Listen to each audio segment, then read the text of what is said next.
Hmm. Hey there. Just finishing up 11sies here before I go wander the stacks. What was that? Will I get lost? No, not all who wander the stacks are lost, my friend.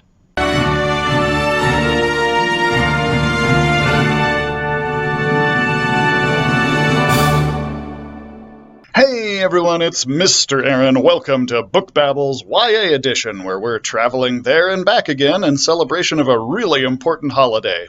September 22nd is Hobbit Day, where the inhabitants of the Shire have center stage for a day. In honor of Frodo and the gang, we're looking at short books this week. All of our selections come in at under 300 pages, although some of the titles I compare them to may be longer.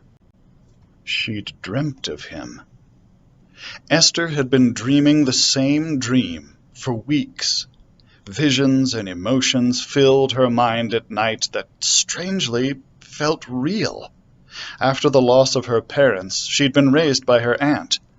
The dreams began the day her elderly aunt also died, leaving Esther 17 and very much alone.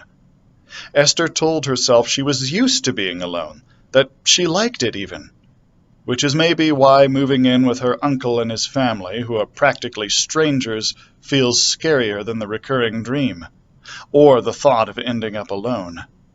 Soon she'll be 10 hours from the only home she remembers, and the one person she has left in the world, her best friend. Finn doesn't care about any of that. He's got bigger problems.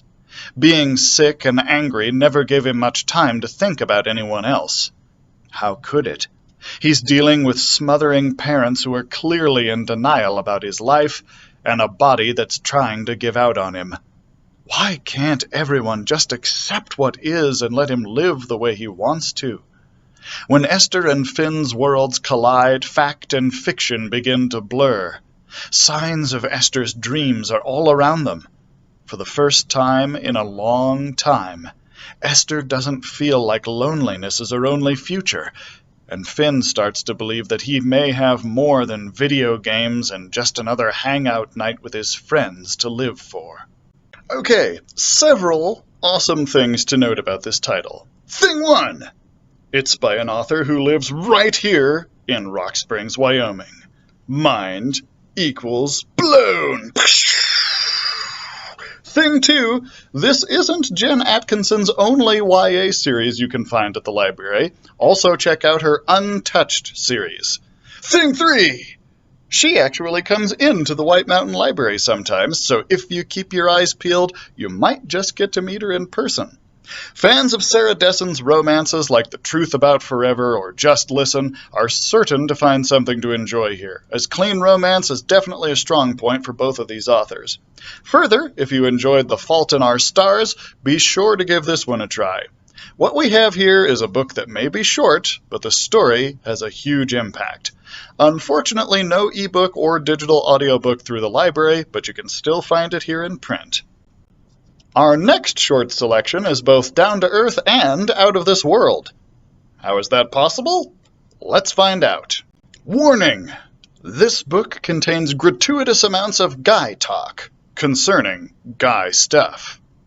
In an effort to resolve a ridiculous dilemma on his own planet, an alien travels to Wyoming in 1975 seeking answers.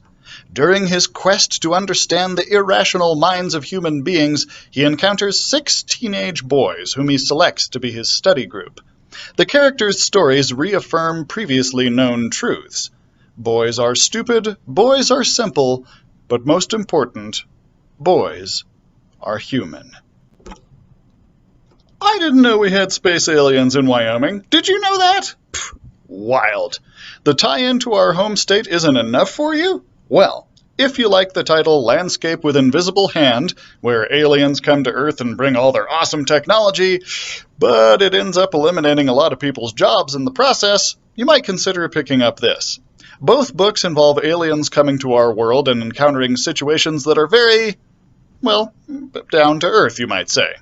Or, if you liked We Are the Ants, which similarly places an alien story in an everyday high school setting, be sure to pick this up and give it a try.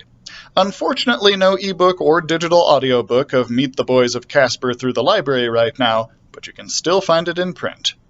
From out-of-this-world visitors to a bookstore with an out-of-this-world idea, our last selection is going to have a lot for you to think about.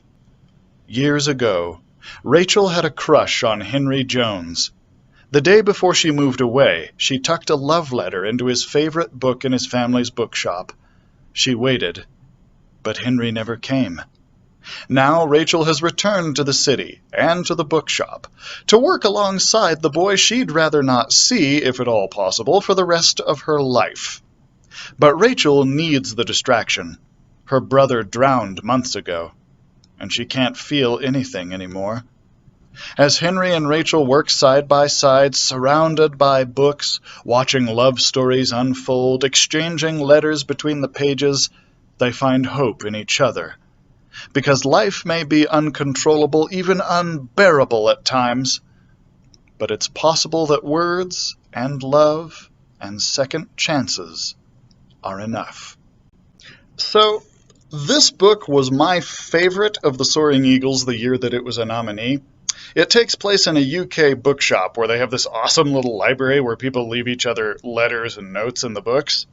And speaking of letters, consider giving this a try if you liked Letters to the Lost, where a girl writes letters to her deceased mother and leaves them by her grave, and a young man discovers them and starts writing back. Also try this if you enjoyed Alex Approximately, where online friends end up living in the same town in real life without realizing that they've met in person. You can find Words in Deep Blue in ebook on Overdrive and Cloud Library. If today's selections prove anything, it's that stories don't have to be long to have a big impact.